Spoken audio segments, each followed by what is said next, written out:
तो भाई ये है मेरा और हमारे चैनल का पहला 4K मॉनिटर। और तुम्हें पता ही है 4K का मतलब सिर्फ ज़्यादा पिक्सल ही नहीं होता, इसके अंदर जो तुमको शार्पनेस मिलती है, जो क्लियरिटी मिलती है, वो फुल HD और 2K के कंपैरिजन के अंदर मच हायर होती है। फिर चाहे तुम गेमर हो, क्रिएटर हो या फिर वीडियो एडिटिंग वाले काम करते हो, एक अच्छा मॉनिटर तुम्हारी भी रिक्वायरमेंट है। इसी चैनल के ऊपर हमने पास्ट के अंदर बहुत सारे 2K मॉनिटर्स के रिव्यू कर रखे हैं, बट ये पहला 4K मॉनिटर होगा जो कि MSI Mag 274U PFE2 होगा। इस मॉनिटर को मैं पिछले 6 महीने से यूज़ कर रहा हूँ। इस मॉनिटर के ऊपर मैंने गेमिंग, वीडियो एडिटिंग और ऑफिस वाले वर्क पिछले 6 महीने से टेस्ट किए हैं। अब वीडियो में आगे बढ़ने से पहले मैं इस मॉनिटर के कुछ हाईलाइटिंग फीचर भी बता देता हूँ। जैसा कि तुम्हें इसमें 4K UHD स्क्रीन मिलती है, 160 हर्ट्ज का रिफ्रेश रेट मिलता है जो कि तुम HDMI के ऊपर भी यूज़ कर सकते हो। 27 इंचेस का IPS पैनल है, वो भी 0.5 ms की लेटेंसी के साथ। सो ऑन पेपर इस मॉनिटर के स्पेक्स बहुत बढ़िया है, तो तुम्हें ओवरऑल गेमिंग एक्सपीरियंस भी बढ़िया मिलेगा। और इस मॉनिटर के अंदर मैं मेरा एक्सपीरियंस बताऊंगा कि मुझे इसके अंदर 6 महीने में क्या अच्छा लगा, क्या बुरा लगा और क्या क्या इस मॉनिटर के अंदर इंप्रूवमेंट्स की जा सकती थी। और अगर तुम इस मॉनिटर को परचेज करने का सोच रहे हो तो तुम बिल्कुल सही वीडियो देख रहे हो, क्योंकि इस वीडियो के अंदर हमने कोई भी पेड प्रमोशन नहीं किया। जो भी मेरा एक्सपीरियंस है वो तुम्हारे साथ डायरेक्टली शेयर करने वाला हूँ। और मैं इसका रिव्यू काफ़ी पहले ले आता, बट ये मॉनिटर काफ़ी टाइम से आउट ऑफ स्टॉक चल रहा था, बट फाइनली अब ये अमेजोन और अदर वेबसाइट्स के ऊपर अवेलेबल है। तो अभी इसका एक रिव्यू करने का पॉइंट बनता है, क्योंकि अगर तुम्हें ये मॉनिटर पसंद आया तो तुम परचेज तो कर ही पाओगे। अदरवाइज मैं इसका रिव्यू करता, मे भी तुम्हें पसंद भी आ जाता, बट तुम्हारे पास बाय करने का कोई भी ऑप्शन नहीं था। और जैसा कि मैंने तुम्हें बताया, इस मॉनिटर को मैं पिछले 6 महीने से यूज़ कर रहा हूँ, तो इसकी वापस से अनबॉक्सिंग करने का तो कोई फ़ायदा है नहीं। बट फिर भी मैं तुम्हें बता देता हूँ कि तुम्हें इसके बॉक्स के अंदर मिलता क्या क्या है। एक ये मॉनिटर खुद, एक इसका स्टैंड, एक HDMI केबल और एक पावर ब्रिक जिससे इस मॉनिटर को पावर मिलेगी। और पिछले 6 महीने के यूज़ के अंदर मुझे इसके मॉनिटर और इसके साथ में आने वाली एसेसरी में कोई भी प्रॉब्लम नहीं आई, बट मैं फिर भी मेरा एक पर्सनल एक्सपीरियंस तुम्हारे साथ शेयर कर देता हूँ। जब ये मॉनिटर मुझे पहली बार डिलीवर हुआ था तो मुझे यहाँ पर एक पर्पल कलर का मार्क दिख रहा था, तो उसके लिए मैंने कस्टमर केयर वालों से बात करी, तो उन्होंने बोला कि बहुत बार मॉनिटर के अंदर मॉइस्चर आ जाता है, तो 1-2 दिन इसे यूज़ करो, ये पर्पल पैच खुद ब खुद हट जाएगा। और सेम वैसा ही हुआ, 2-3 दिन के यूज़ के बाद में वो पर्पल पैच खुद ब खुद स्क्रीन से गायब हो गया। और अब ये मॉनिटर बिल्कुल परफेक्ट चल रहा है। परफेक्ट तो वैसे पहले भी चल रहा था, बट जो पर्पल मार्क था वो टाइम के साथ खुद ब खुद गायब हो गया। So overall no damage, no dead pixel, no issue. तो पिछले 6 महीने से इस मॉनिटर के अंदर सब कुछ परफेक्टली चल रहा है। अब आते हैं इस मॉनिटर के बिल्ड क्वालिटी और डिज़ाइन के ऊपर। और पर्सनली इस मॉनिटर के अंदर मुझे बिल्ड क्वालिटी काफ़ी पसंद आई। इसके अंदर हमें मैट ब्लैक फिनिशिंग मिलती है, तो इसके ऊपर स्क्रैचेस वगैरह कम आते हैं। और मैट ब्लैक तो तुम्हें पता ही है, एकदम प्रीमियम वाइब देता है। और सामने की तरफ भी तुम देखोगे तो तुम्हें ऑलमोस्ट फ्रेमलेस डिज़ाइन मिलेगा, और तीनों तरफ से बेजल्स भी काफ़ी थिन है। सामने की तरफ MSI की ब्रांडिंग है और नीचे की स्ट्रिप भी काफ़ी पतली है। इतने कम साइड बेजल्स होने का फ़ायदा ये है कि अगर तुम मल्टी मॉनिटर का सेटअप भी लगाने वाले हो तो ये मॉनिटर बिल्कुल परफेक्ट रहेगा। और सबसे बढ़िया बात यह है कि तुम्हें इस मॉनिटर के साथ काफ़ी हैवी ड्यूटी स्टैंड मिलता है, जिसमें तुम्हें सभी ऑप्शन मिल जाएंगे। तुम इसकी हाइट एडजस्ट कर सकते हो, सिविल कर सकते हो, प्रीविल कर सकते हो और एंगल भी चेंज कर सकते हो। तो इस मॉनिटर के स्टैंड के अंदर तुम्हें ऑलमोस्ट सभी एडजस्टमेंट के फीचर मिल जाएंगे। और इस मॉनिटर के स्टैंड के अंदर तुम्हें केबल मैनेजमेंट करने के लिए पीछे की तरफ होल मिल जाएगा। सो ओवरऑल इस मॉनिटर के बिल्ड क्वालिटी और डिज़ाइन से मैं सेटिस्फाई हूँ। और अगर तुम भी हमारी वीडियो से सेटिस्फाई हो तो थोड़ा प्यार दिखाओ, वीडियो को लाइक कर दो और चैनल को सब्सक्राइब कर दो। कब तक ऐसे ही छुप छुप कर वीडियो देखते रहोगे? सब्सक्राइब तो एक दिन करना ही पड़ेगा। तो करो ना भाई। तो अब आते हैं कनेक्टिविटी के ऊपर। और इस मॉनिटर के अंदर तुम्हें कनेक्टिविटी के सभी ऑप्शन मिल जाएंगे। दो HDMI के 2.1 के पोर्ट, एक DP पोर्ट जो कि 1.4A कनेक्टिविटी के साथ आता है, साथ में एक टाइप C पोर्ट भी मिल जाएगा। और इन तीनों ही मोड के अंदर तुम 4K 160 हर्ट्ज तक चला सकते हो।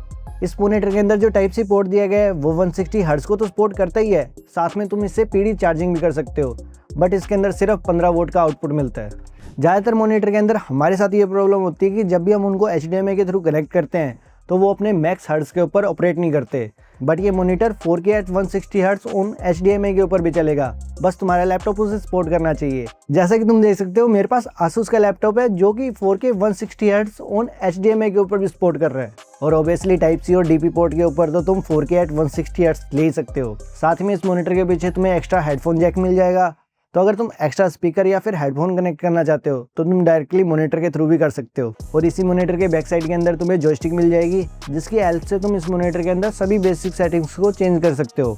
ब्राइटनेस, शार्पनेस और कंट्रास्ट जैसी चीज़ें तुम इसी जॉयस्टिक के थ्रू कंट्रोल कर सकते हो। अब चलते हैं किसी भी मॉनिटर के सबसे मेन हाईलाइटिंग पार्ट, उसके डिस्प्ले के ऊपर। और इस मॉनिटर के अंदर हमें 27 इंचेस का IPS पैनल मिलता है जो कि 160 हर्ट्ज को सपोर्ट करता है। इसी के साथ तुम्हें 0.5 ms की लेटेंसी मिल जाती है। वैसे सेटिस्फाई HDR400 का सपोर्ट दिया गया है। और इतना ही नहीं, तुम्हें इसके डिस्प्ले के अंदर 8 बिट प्लस FRC का सपोर्ट भी मिल जाएगा। तो ये मॉनिटर 1 बिलियन कलर्स तक प्रोड्यूस कर सकता है। और अगर ये तुम्हें टेक्निकल चीज़ें अभी भी समझ नहीं आ रही तो मैं वीडियो के डिस्क्रिप्शन के अंदर मेरी एक वीडियो का लिंक डाल दूंगा, जिसके अंदर मैंने मॉनिटर की सभी टेक्निकल टर्म्स को बिल्कुल ईजिली एक्सप्लेन किया है, तो तुम उस वीडियो को भी चेकआउट कर सकते हो। बाकी इसके डिस्प्ले के अंदर बहुत सारी चीज़ें काफ़ी एवरेज है, जैसा कि इसके डिस्प्ले के अंदर तुम्हें सिर्फ 400 निट्स की ब्राइटनेस मिलेगी, 1000:1 का कॉन्ट्रास्ट रेशियो मिलेगा, जो कि इतनी प्राइसिंग के अंदर हमें किसी भी ब्रांड के अंदर नॉर्मली मिल ही जाता है।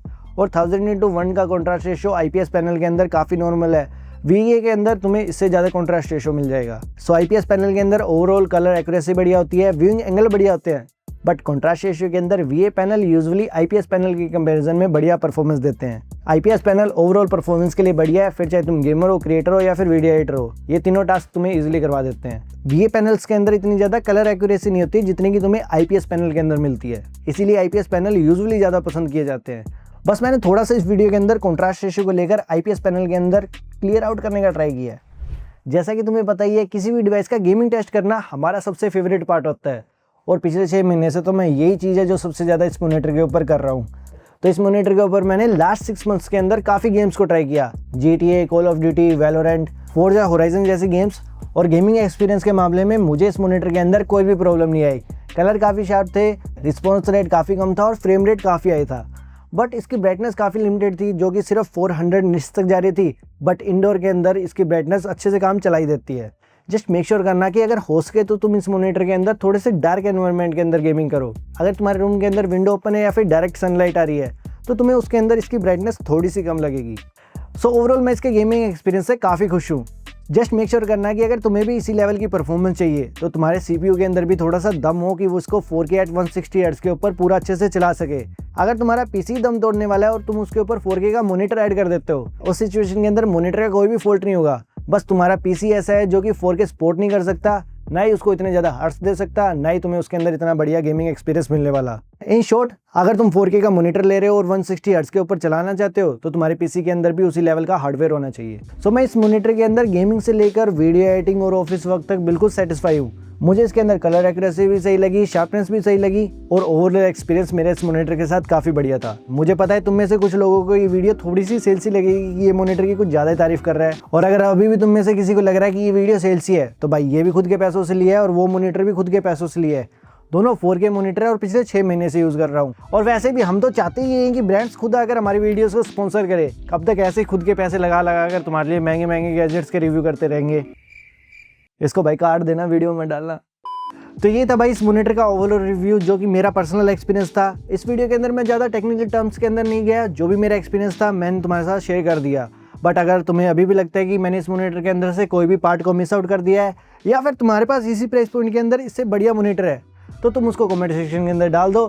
मे भी वो ब्रांड हमारी वीडियो को स्पॉन्सर कर दे और वो मॉनिटर हमें भेज दे। बाकी मिलते हैं अगले वीडियो में, तब तक के लिए गुड बाय, टाटा। और अगर ये वीडियो पसंद आया हो तो इस वीडियो को लाइक भी कर दो और चैनल को सब्सक्राइब भी कर दो। जाओ भाई।